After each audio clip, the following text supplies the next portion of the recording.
உண்டானதே.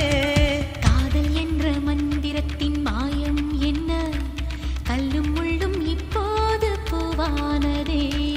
வானவில்லின் துண்டொன்று மண்ணில் வந்து யாருக்கும் சொல்லாமல் பெண்ணானதே. தென்மேற்கு பருவக்காற்று